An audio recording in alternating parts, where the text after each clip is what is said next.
కాకపోతే నా యొక్క వ్యక్తిగత అభిప్రాయం ఏంటంటే ఇలా కొన్ని కులస్తులకు ఒక పత్రిక ఉన్నది. ఎందుకంటే నేను జర్నలిజంలో దాదాపు ఒక 10 సంవత్సరాల నుంచి పనిచేస్తున్నా కాబట్టి ఇలా రెడ్డి పత్రిక అని, ఆర్య వైశ్య పత్రిక అని, తర్వాత మాల మాదిగ పత్రిక అని, ఇలా ప్రతి కులానికి ఒక పత్రిక ఉన్నది. నా ఒక వ్యక్తిగత అభిప్రాయం ఏంటంటే ఇదే మన విశ్వకర్మ మీద ఒక పత్రిక తేవాలని రమేష్ బాబు గారు మేము కూడా చర్చించుకున్నాం. దాన్ని నా వంతు కృషి కూడా చేస్తాను నేను. ఎందుకంటే మనము ఇక్కడ 50 మంది చేస్తున్నాం కాకుండా పత్రిక ద్వారా కూడా వెళ్తే బాగుంటుంది అన్నట్టుగా నా యొక్క వ్యక్తిగత అభిప్రాయం. ఎలాగో మనం సోషల్ మీడియాని బాగా యూజ్ చేసుకుంటాం. ఆ ఫేస్బుక్లో కూడా విశ్వకర్మ అనేది ఒక గ్రూప్ క్రియేట్ చేసి యూట్యూబ్ ఛానల్ క్రియేట్ చేస్తే బ్రదర్ చెప్పినట్టుగా తర్వాత ఇప్పుడు మనకు అమెరికాలో కానీ ఆస్ట్రేలియా కానీ వేరే కంట్రీలు ఎక్కడికి ఉన్నా కూడా వాళ్ళకు కూడా సమాచారం వెళ్తుంది.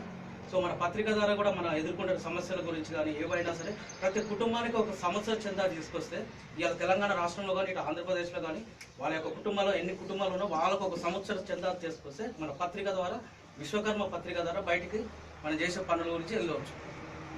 ఇవాళ మనం ఏ పని జరగాలన్నా ఉన్న 5 కులస్తుల్లో ఫస్ట్ ప్రథమంగా మనకే ఎక్కువ ప్రిఫరెన్స్ ఇస్తారు. మ్యారేజ్ అయినా సరే, ఒక గుడిలో ఉన్న ఒక విగ్రహం అయినా సరే, దేనికైనా సరే ముందు మన 5 కులాలు ఉన్నదానికి ఎక్కువ ప్రిఫరెన్స్ ఇస్తారు. కాబట్టి ఎక్కువ సమయం తీసుకోకుండా రమేష్ బాబు గారితో నా వంతు కృషి ఉంటుంది. అది కాకుండా నేను Telangana working union journalist Rangareddy జిల్లాకు ఈసీ మెంబర్గా కూడా ఉన్నాను. జర్నలిస్ట్ నుంచి నేను ఏ సహకారం అయినా కూడా నా బాధ్యతగా సహకారం అంటే నేను ఒక గెస్ట్ కాదు, నేను కూడా ఇందులో ఒక ఫ్యామిలీ మెంబర్గా నా వంతు కృషి చేస్తాను. రమేష్ బాబు గారితో మేము ఎప్పటికప్పుడు చర్చించుకుంటూ త్వరలో నేను చెప్పిన ఒక పత్రికని మనసులో పెట్టుకోవాలంటే కోరుతున్నాను. ఎక్కువ సమయం కేటాయించుకుంటూ